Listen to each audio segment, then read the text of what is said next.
I'm Clarissa Helprin. And I'm John Margelloni. And the title of our performance is Credit Where Credit is Due, the story of Alice Guy-Blaché.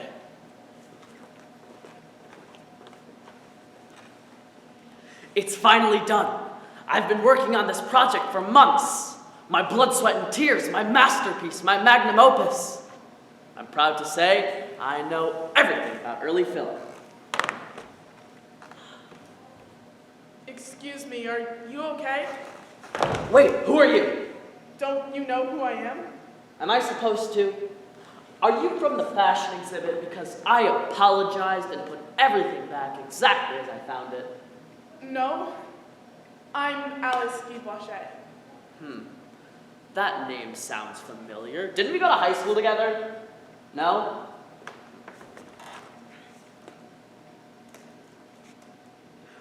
Oh, that Alice Guy-Blaché.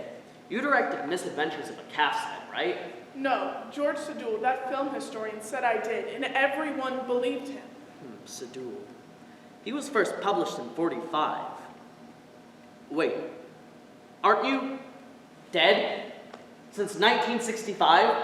I suppose so. Then you're a ghost! Oh, God, I'm too tired. Maybe not sleeping for 3 days in a row was a bad idea.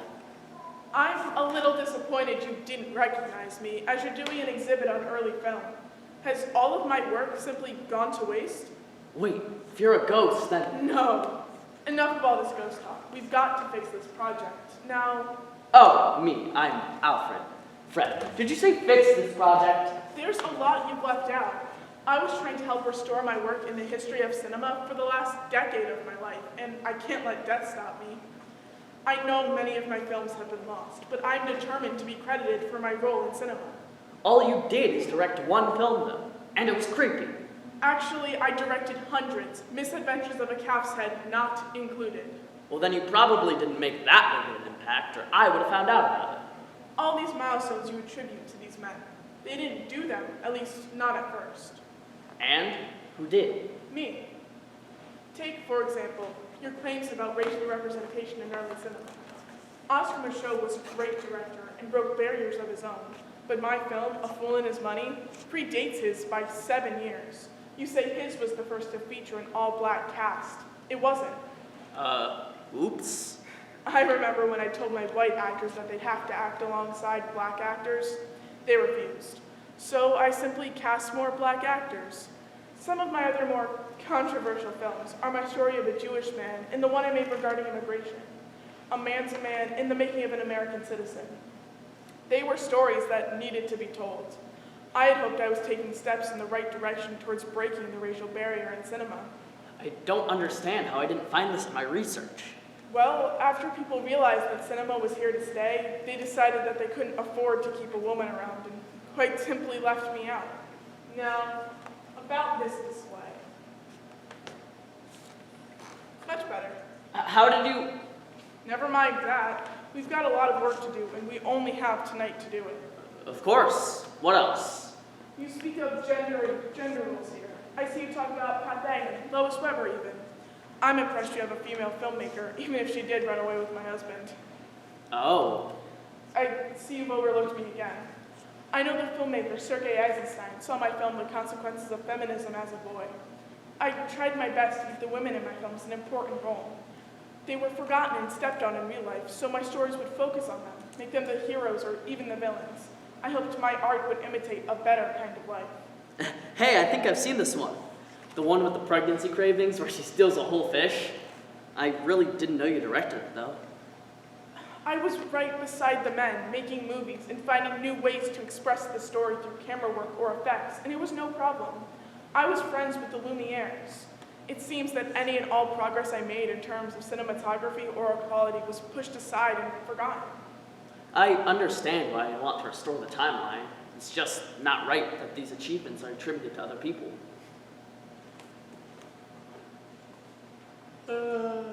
Hey, we have to finish this. It is your project. I know. What's next? Special effects. You know, like sounds and colors.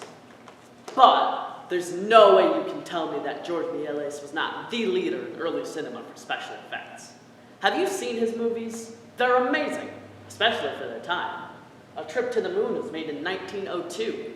I have in fact seen Monsieur Mélier's movies, and you're right, he was very influential in that field, but that doesn't mean the rest of us didn't have some kind of say. Wait. I remember seeing a clip from an old Guy-Blaché film. It was a passion film. And they did a trick to make it seem like the Jesus character was floating, and that's one of your films. Yes it is. Well, my point was that they do the same trick in Superman Returns. In the 80s, I guess it even affected today's cinema. Not just with these Superman films. I'm sure you've heard of Alfred Hitchcock. Heard of him? I'm named after him. He's my inspiration. I'm sure you know them, some of what made his movies so good. Besides his amazing stories, incredible directing abilities, and little cameos, close-ups. You did that. Well, I did it first. Wow. I can't believe that you were an inspiration for my inspiration, and I didn't know.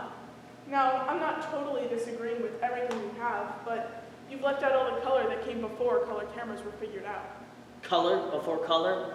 My movies, along with many others, were hand-colored frame by frame, though we never did too many. Those were tedious.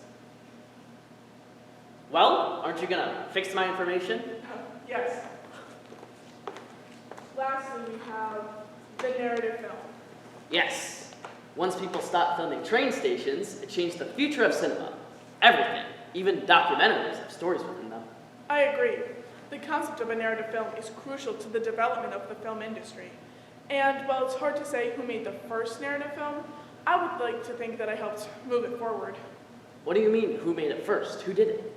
Well, dates and records of that aren't pristine, and there's no way to really know who made it first versus who screened it first. Oh, go on, sorry. All the films I directed, wrote, or produced were stories. Some were comedies, some were dramas. There was a period during my Solax days. Solax? My film company. I worked for Leon Lamont until I opened my own studio in the U.S. We moved to Fort Lee, New Jersey in 1912. You were in Fort Lee? Along with all the other famous studios that started there? Fox, Universal? Why weren't you driven out of the East Coast with the rest of them? Weren't you affected by Edison's patents on everything and the money you would have to pay him? Edison and the movie trust. I was affected by his monopoly on film, and I tried my best, but once my husband ran away with the industry, but without me or my children, the only job I could find in Hollywood land was as his assistant. That was around the time that I lost my place in cinema. I stayed with my daughter for the rest of my life. Wow, that's amazing. Where was I? Yes, Solax. We made westerns and war movies. We even placed explosives on a boat and detonated them instead of simply using a model of a boat, like everyone else did. I told my actors to be natural. I even hung a sign in my studio saying that. Before, people didn't act at all. They looked almost robotic. I encouraged them to act, well, natural. Are you saying that you helped to create the film industry as we know it today? I mean, I suppose you could say I helped move it along, but... Oh my gosh! You changed everything! The effects, the people, the stories! And you've been completely forgotten. I'm sorry, please forgive... Yes, that's fine. Anyways, that's why I'm here. To correct the mistakes. Not for me, for history. Wow, wow. Well, my work here is done. Wait, Yes? thank you. I really couldn't have done this without you.